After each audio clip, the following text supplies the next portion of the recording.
nous allons lire le 2 et le 3. Amen. À 3, nous lisons la parole de Dieu. 1, 2, 3. Élargis l'espace de ta tente, qu'on déploie les couvertures de ta demeure. Ne retiens pas. Allonge tes cordages et affermis tes pieux, car tu te répandras à droite et à gauche. Ta postérité envahira des nations et peuplera des villes désertes. Amen. Amen. Nous pouvons nous asseoir dans la sainte présence de notre Dieu. Amen. Nous sommes dans cette saison. C'est pas par nous-mêmes que nous avons décrété, mais c'est Dieu qui a décrété pour nous, qui nous faisait rentrer dans une saison d'élargissement, une saison d'affermissement. Amen. Amen. C'est Dieu qui nous l'a dit, il l'a décrété. Il nous fait rentrer dans une saison d'élargissement et d'affermissement. Maintenant,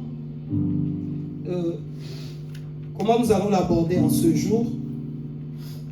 Nous allons prendre l'exemple type de quelqu'un à qui Dieu a promis et pour qui Dieu a accompli. Amen.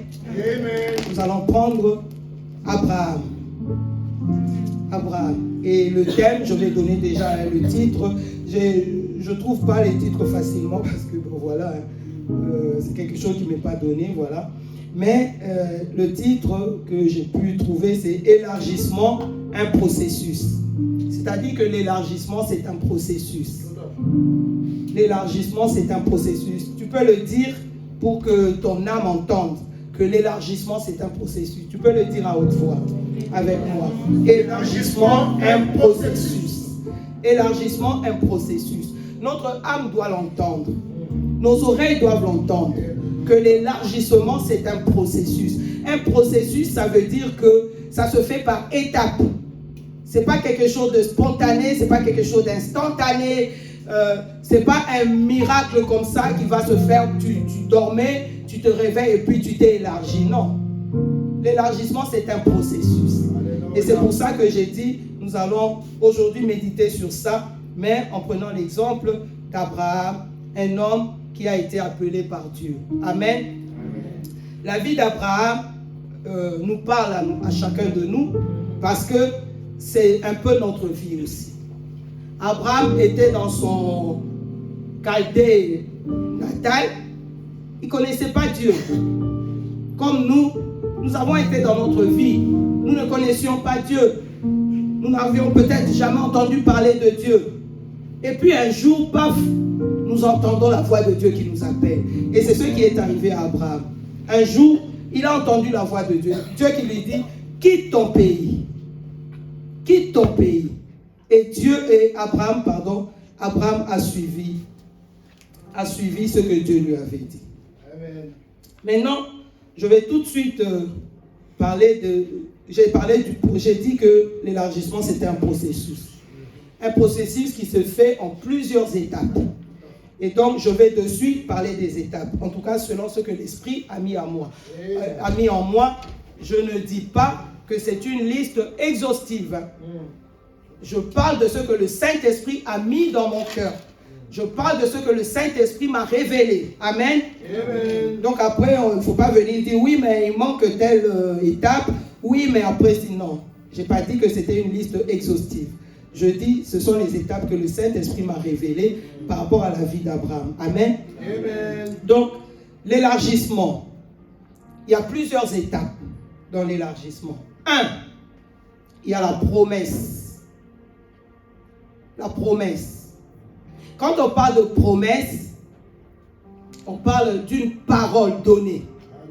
Une parole donnée. Il y a la promesse. Après la promesse, il y a l'alliance.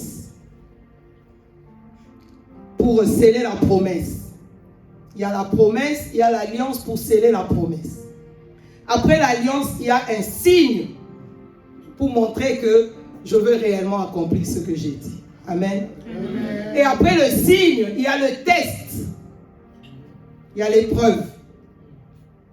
Pour montrer maintenant, ce n'est plus la personne qui a fait la promesse, mais le test, c'est pour nous qui avons reçu la promesse, pour montrer que nous croyons réellement que la personne qui a fait la promesse va accomplir ce qu'il a promis. Amen. Amen. Il y a le test, donc l'épreuve. Pour passer à une autre étape, il y a une condition, réussir le test. Passer avec succès le test. Amen. Amen. Et ensuite, il y a la confirmation de la promesse. L'élargissement. Donc l'élargissement commence par une promesse. Une promesse qui ne vient pas d'un homme, une promesse qui vient de Dieu lui-même. Une promesse qui vient, non pas parce que tu as fait quelque chose pour Dieu, non pas parce que tu as plu exceptionnellement au cœur de Dieu, mais une promesse qui vient de Dieu en tant que Père. Une promesse qui vient de Dieu en tant que Créateur. Une promesse qui vient de Dieu en tant que maître des temps et des circonstances. Une promesse qui vient de Dieu. La Bible nous dit, que j'ai dit tout à l'heure, une promesse, c'est une parole donnée. Une parole. Une parole. Et nous savons que la parole de Dieu, la Bible dit, il dit un mot et la chose arrive. La parole. Et je voudrais vraiment insister sur ça. L'élargissement commence par la promesse. Et la promesse qui est faite par Dieu, c'est la parole de Dieu qui est sortie. Et lorsque la parole de Dieu sort, la chose arrive. Lorsque Dieu parle, la chose arrive. Moi, je peux te promettre 10 € demain. J'ai promis avec toute ma bonne foi, parce que je sais que sur mon compte, j'ai suffisamment d'argent pour te donner 10 € demain. Mais demain matin, je peux me réveiller, c'est un lundi, je vais au distributeur, je mets ma carte et le distributeur avale ma carte. Je t'avais promis, j'ai de l'argent, j'ai une carte bleue, mais le distributeur avale ma carte. Donc, je ne suis pas en mesure de tenir ma promesse. Un homme, malgré toute sa bonne foi, malgré toutes ses bonnes intentions, reste faillible. Un homme. Mais lorsque Dieu parle, lorsque Dieu fait une promesse, attends-toi. Attends-toi. Parce que la parole de Dieu, lorsqu'elle sort de la bouche de Dieu, elle s'accomplit. Attends-toi. Et là, je vais nous exhorter à ouvrir nos oreilles pour entendre la voix de Dieu. Combien de fois Dieu nous parle? Combien de fois Dieu nous fait des promesses? Mais parce que nous n'avons pas entendu sa voix, nous n'avons rien sur quoi nous accrocher. Combien de fois Dieu a voulu nous encourager pour dire que mon enfant, là où tu es, je te sors de cette situation. Mais parce que nous avons été tellement à fond dans cette situation-là que nous n'avons pas entendu la voix de Dieu. Et comme la situation dure, nous sommes dans l'inquiétude et nous commençons à promener des regards inquiets. Alors que si nous avions entendu la voix de Dieu, même si la situation durait, nous serons dans la paix, nous serons dans la confiance. Parce que lorsqu'il parle, la chose arrive. Amen. Et donc lorsque Dieu, la promesse vient de Dieu, c'est la première des choses. La promesse vient de Dieu. La promesse vient de Dieu. Nous allons lire. Nous prenons nos Bibles dans Genèse 12.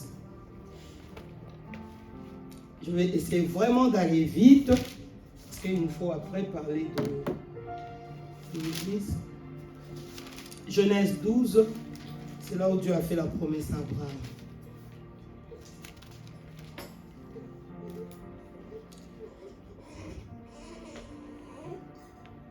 Genèse 12, verset 2 et le verset 3. C'est bon? Genèse 12, verset 2 et 3. Je lis la parole de Dieu. Je ferai de toi, c'est l'Éternel qui est en train de parler à Abraham. À ce moment-là, il s'appelle Abraham. Je ferai de toi une grande nation et je te bénirai. Je rendrai ton nom grand et tu seras une source de bénédiction. Je bénirai ceux qui te béniront et je maudirai ceux qui te maudiront. Et toutes les familles de la terre seront bénies en toi. Ça, c'est la promesse. C'est une parole qui est sortie de la bouche de Dieu vis-à-vis d'Abraham. C'est une parole. Et Dieu est derrière sa parole. Dieu a promis à Abraham. Il n'y avait rien. C'est une grâce pour Abraham. Parce qu'il était dans son village. Et puis c'est Dieu qui est venu. C'est même pas Abraham qui a cherché Dieu. C'est même pas Abraham qui a entendu parler de Dieu et puis qui cherchait, il est où ce Dieu-là? Non. C'est une grâce que Abraham a reçue de la part de Dieu. Dieu lui a dit, quitte ton pays. Et Dieu lui donne une promesse. Une grande promesse. Alléluia. Une très grande promesse. D'une personne. À partir d'une personne, Dieu lui dit, je ferai de toi une grande nation.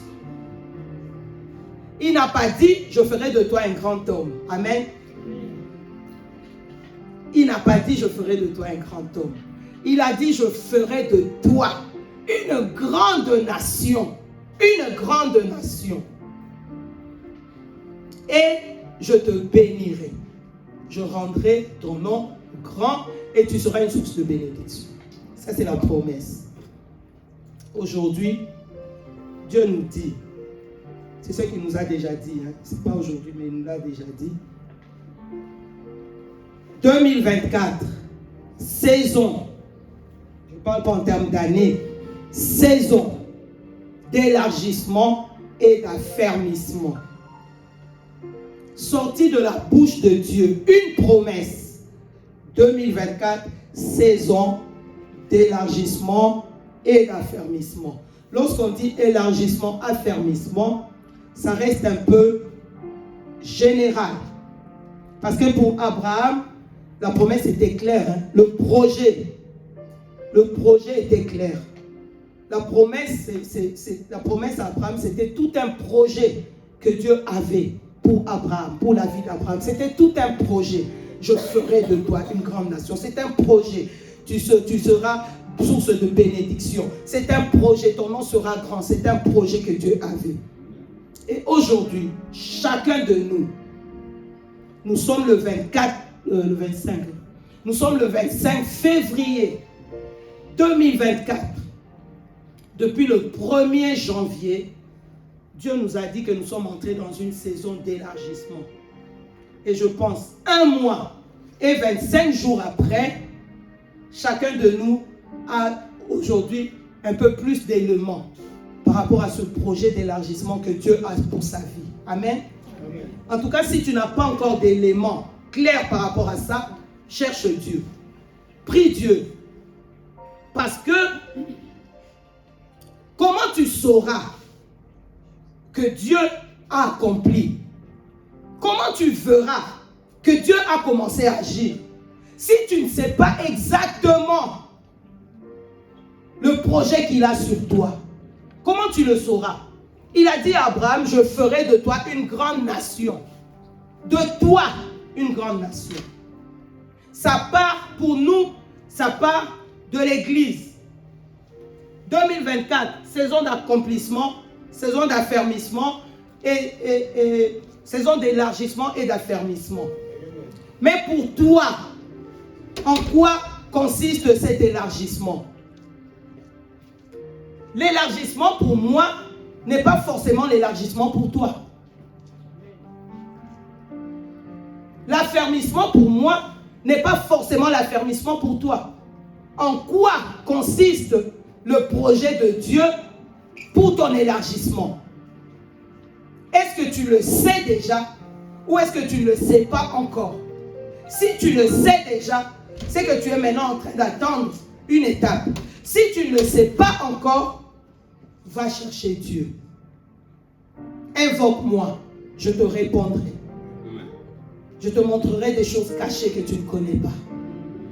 Si tu ne connais pas encore, sur quel point, sur quelle branche Dieu veut réaliser cet élargissement, ça ne veut pas forcément dire un seul point. Ça peut être 10 points, ça peut être 20 points. Mais en tout cas, tu dois le savoir. On a déjà 2 mois. Tu dois le savoir. Tu dois le savoir pour que tu puisses attendre à ça. Si Dieu avait juste dit à Abraham, je te bénirai. Bon. Et que après, Abraham voit, au début, il avait 5 moutons. Et à la fin, il a 4000 moutons. Il allait dire, je suis béni. Dieu a accompli. Parce que Dieu avait juste dit, je te bénirai. Alors que, lorsque Dieu avait dit, je te bénirai, Dieu, dans le cœur de Dieu, c'était que je ferai de toi une grande nation. Mais si Abraham n'avait pas entendu que je ferai de toi une grande nation, qu'il avait seulement entendu, je te bénirai, il part de quelques moutons à 4000 moutons. Attendez, c'est une grande bénédiction. Sauf que ce n'est pas ça. Entre avoir 4000 moutons, même 1 million de moutons, et être une grande nation, il y a une différence. Il y a une différence. Donc, cherche. En tout cas, je t'encourage à chercher Dieu pour avoir précisément. Nous avons un Dieu de précision. Qu'on ne nous trompe pas. Nous avons un Dieu de précision. Si tu lui demandes exactement, Dieu te montrera. Et Dieu te révélera les projets qu'il a sur ta vie. Par rapport à cet élargissement. Par rapport à cet affermissement. Qu'est-ce qu'il entend pour toi particulièrement? Merci Seigneur. Tu as parlé d'élargissement pour l'assemblée. Mais pour moi, c'est dans quel domaine? Et Dieu te dira. Comme ça, au moins, tu seras vigilant. Et tu regarderas si le Seigneur a. Amen. Amen. La promesse de Dieu. En sachant que lorsqu'il promet, ce que Dieu dit, c'est la vérité. Même si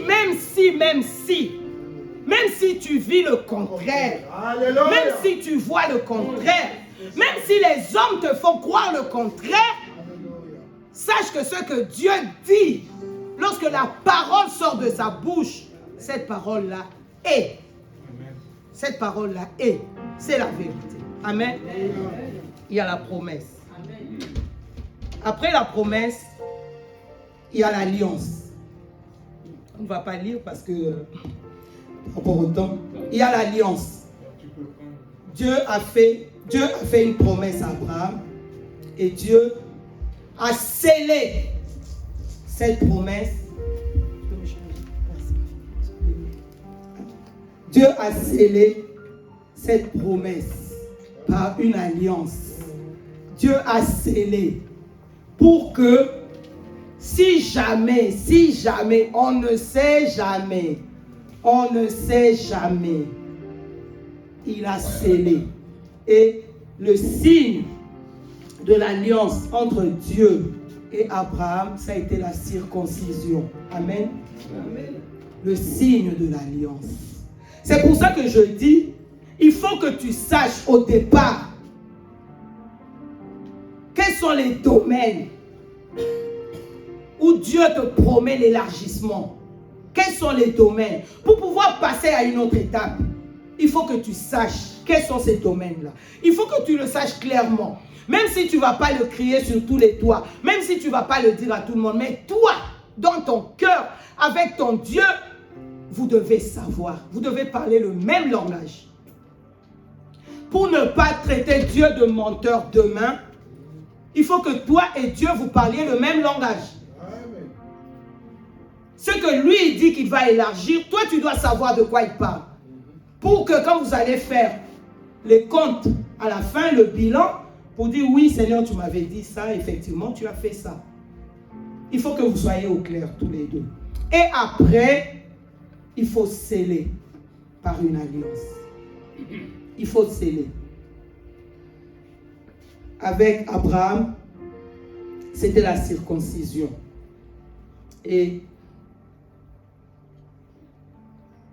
pour parler en général comme ça, sans entrer en particulier pour chacun, Dieu, lorsqu'il nous a appelés, Dieu a sorti des paroles pour nous.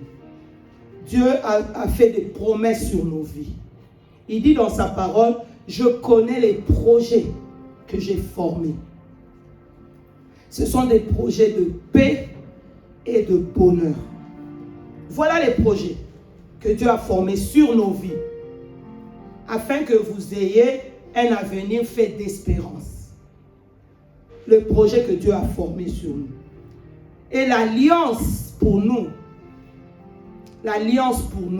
avec Dieu, cette alliance, si au temps d'Abraham, l'alliance c'était par la circoncision physique, à notre temps, l'alliance c'est par une circoncision spirituelle. La Bible dit nos cœurs, nous devons circoncire nos cœurs, c'est-à-dire nous devons enlever tout ce qui n'est pas nécessaire à notre cœur. Nous devons enlever tout ce qui vient charger notre cœur pour rien. Nous devons enlever, nous devons circoncire nos cœurs. Nous devons enlever les mauvaises pensées, la colère, l'animosité, la rancune, la jalousie, toutes ces choses mauvaises-là, l'impureté. Nous devons enlever, circoncire nos cœurs. La circoncision de cœur, c'est le signe de l'alliance, le signe que nous sommes dans l'alliance avec le Père. Mais là, on est dans une situation particulière où Dieu est en train de nous donner, de nous révéler les projets d'élargissement qu'il a sur nous. Et pour ça, nous avons besoin de contracter une alliance avec Dieu par rapport à ces projets-là. Moi, je ne peux pas te dire ton alliance c'est comme ça. C'est le Saint-Esprit qui va t'emmener. Le Saint-Esprit qui va t'emmener à être dans une alliance avec le Seigneur.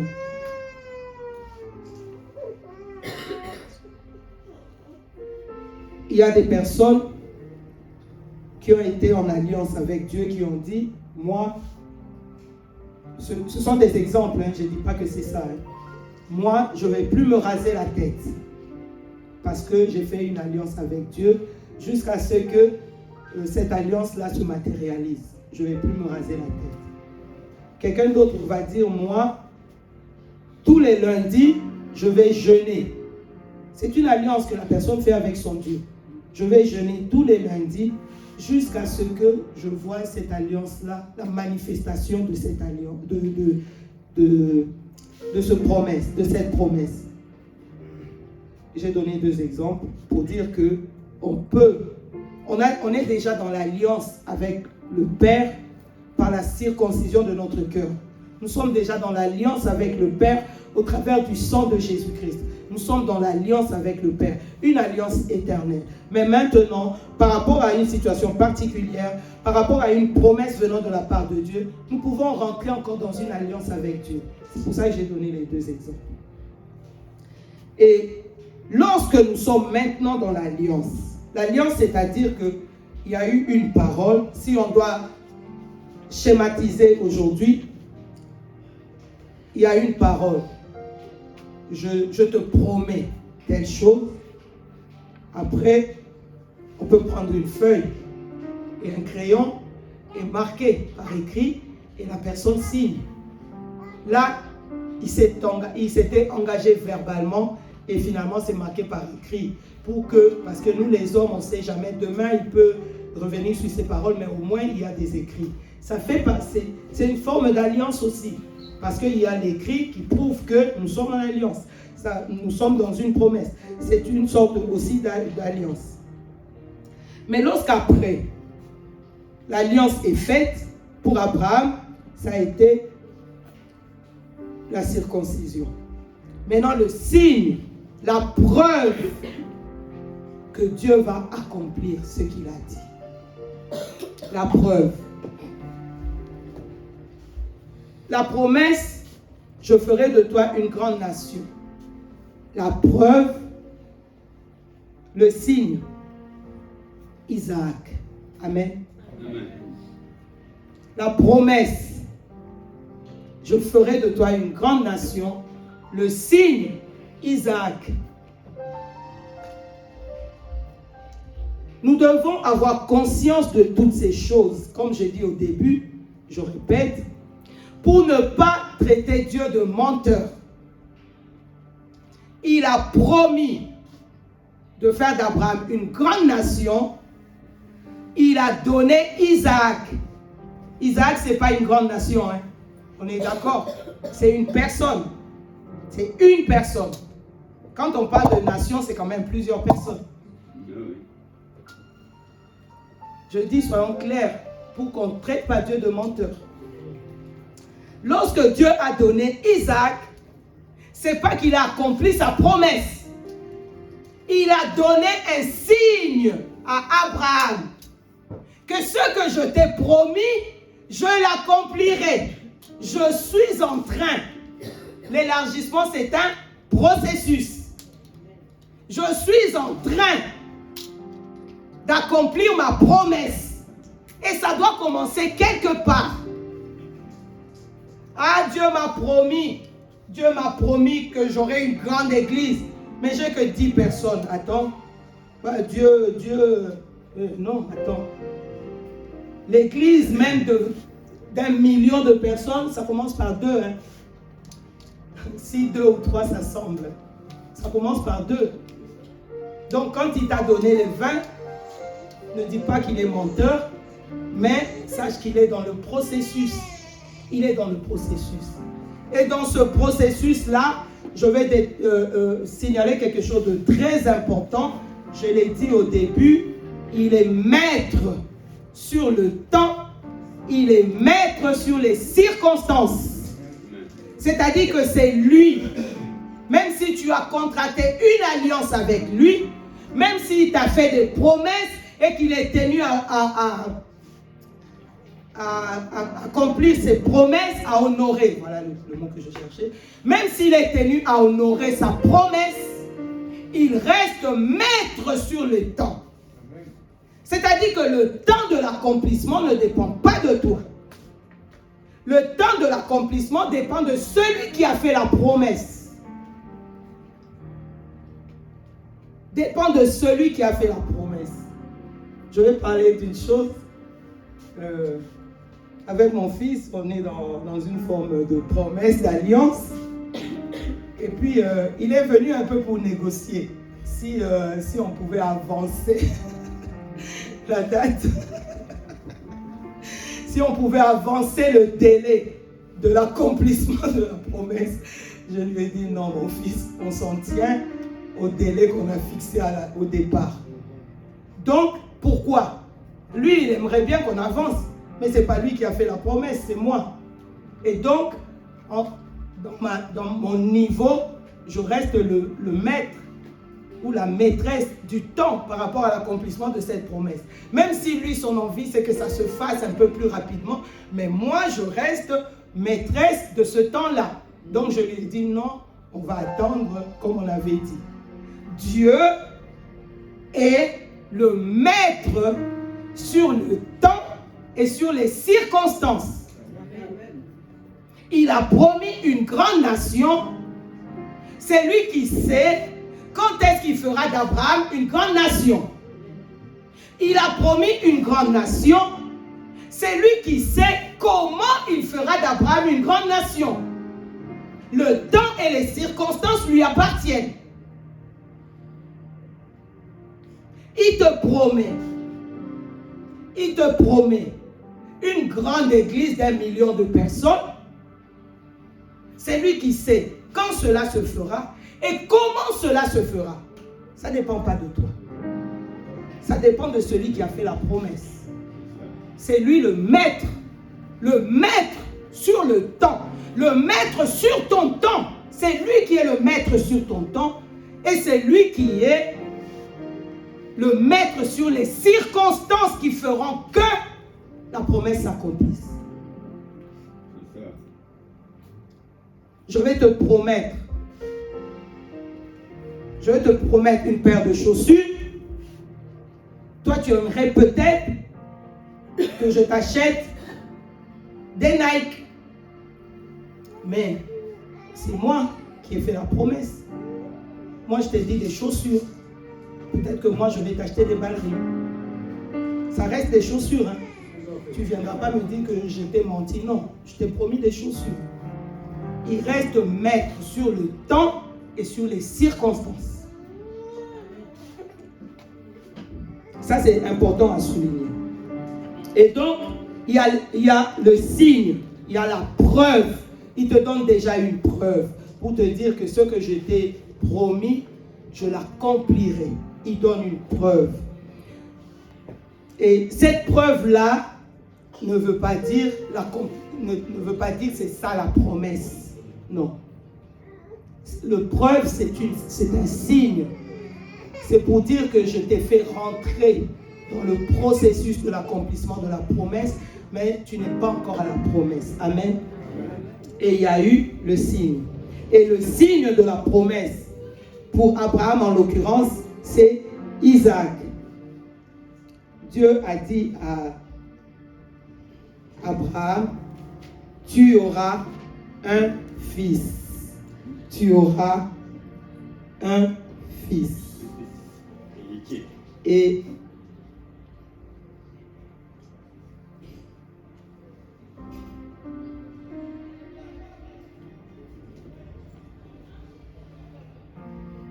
dans Genèse, je lis vite fait. Dans Genèse 18, la Bible dit, je commence à 9. Alors il lui dit, où est Sarah ta femme?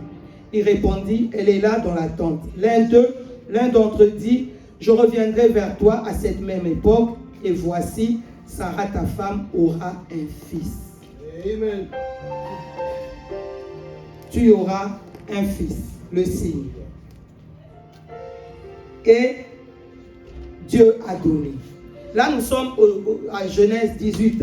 Dieu a promis, tu auras un fils. Nous allons dans Genèse 21, le verset 1, le verset 2. Moi, j'avais souligné juste le 2, mais on peut lire le 1 aussi. L'Éternel se souvint de ce qu'il avait dit à Sarah, et l'Éternel accomplit pour Sarah ce qu'il avait promis. J'avais souligné le 2. Sarah devint enceinte et elle enfanta un fils à Abraham dans sa vieillesse. Mais ça ne s'arrête pas là. Et c'est ce que je dis. Au temps fixé. Par qui? Par Dieu. Au temps fixé par Dieu. La promesse. Le signe de la promesse. Et si nous lisons dans Genèse 12, je vais vite fait.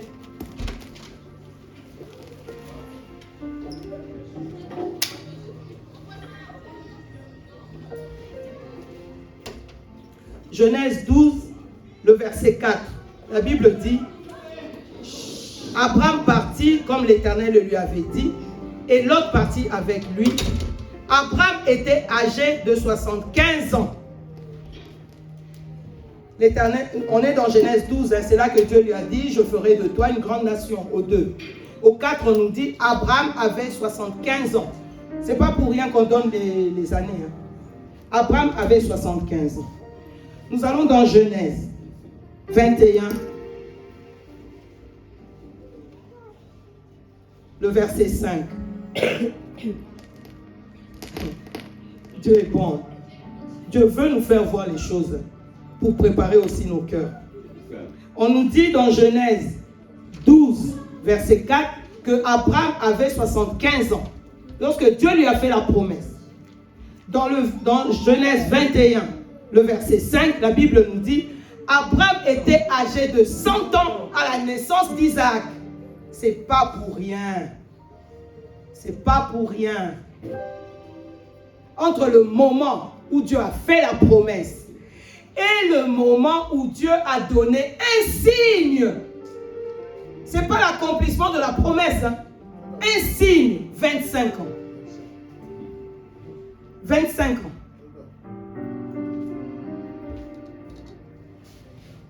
25 ans. Il reste maître des temps et des circonstances. 25 ans. Ça, c'est le signe. Abraham a eu le signe. Isaac est né. Alléluia. Il n'est plus sans héritier. il a son héritier. La femme qui était stérile comment on dit? A enfanté, merci. La femme celle qui était stérile a enfanté. Enfin, c'est la joie, c'est la louange, c'est la reconnaissance. Ouh, ce Dieu-là est grand, il n'oublie pas ses promesses, il n'oublie pas ce qu'il a fait. Nous avons, et par Isaac, il va faire de nous une grande nation. Alléluia, nous n'avions pas d'héritier. Voici qu'il y a maintenant un héritier. Donc, le nom de la famille va se perpétrer. Alléluia, on danse, on chante, on loue Dieu. Gloire à Dieu. Amen. Mais ça ne s'arrête pas là. On est dans le processus parce qu'on n'a pas encore accompli la promesse. La promesse, c'est une grande nation. On est encore seulement à Isaac, qui était un signe, juste un signe. L'étape d'après, l'épreuve. Après le signe, l'épreuve. Nous sommes en train de crier année d'élargissement, à saison d'élargissement, oui. Mais Dieu va te demander l'épreuve. Ne pense pas qu'il est le seul dans l'affaire. Tu as signé, il y a une alliance avec lui. Il remplit sa part, tu remplis ta part. Il remplit sa part, tu remplis ta part. Il a donné un signe. Maintenant, c'est à toi de donner un signe. Amen. Et c'est l'épreuve. Genèse 22.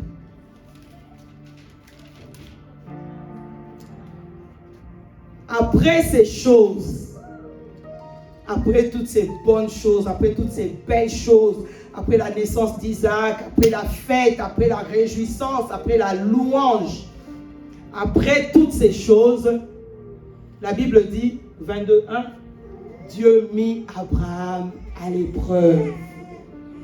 Dieu mit Abraham à l'épreuve. Mon frère, ma soeur, il y aura des épreuves. Ça se mérite. Ça se mérite. Dieu ne peut pas te promettre un élargissement que tu ne mérites pas. C'est faux. Dieu ne peut pas te promettre une position que tu ne mérites pas. C'est faux. Tu dois mériter. Tu dois lui donner des preuves que tu mérites cette promesse. Tu dois lui donner des preuves que tu mérites cette position. Tu dois lui donner des preuves. Et avec Abraham, ça n'a pas tardé. Après ces choses, Dieu mit Abraham à l'épreuve et lui dit, Abraham, et il répondit, me voici. Le verset 2, Dieu dit, prends ton fils, ton unique, celui que tu aimes, Isaac, et va-t'en au pays de Morija, et là, offre-le en holocauste sur l'une des montagnes que je te dirai. Aïe, aïe, aïe. Ça se complique, hein. Ça se complique, hein. Mais je nous annonce ce matin que Dieu nous demandera des preuves. Nous devons prouver que nous méritons l'élargissement. Nous devons prouver individuellement, parce qu'il y a une promesse particulière pour chacun de nous, mais aussi collectivement.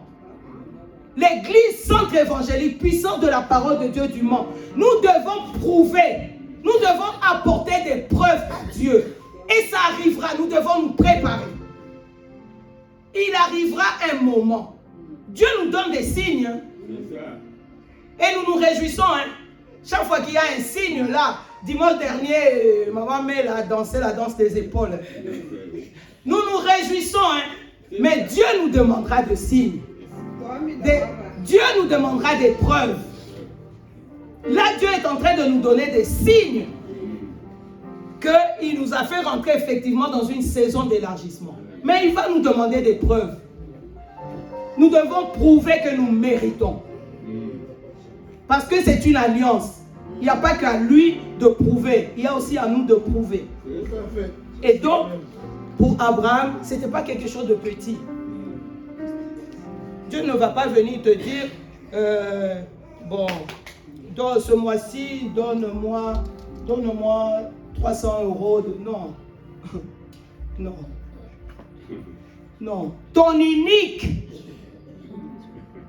celui que tu aimes, ton unique, celui que tu aimes, Dieu va te demander, là où ton cœur est attaché, c'est là que Dieu va te demander. Est-ce que tu es capable de céder cette chose à laquelle tu es si attaché? Est-ce que tu es capable de la céder? Est-ce que tu es capable de la céder? Cette chose à laquelle tu es si attaché. Donne-moi ton fils.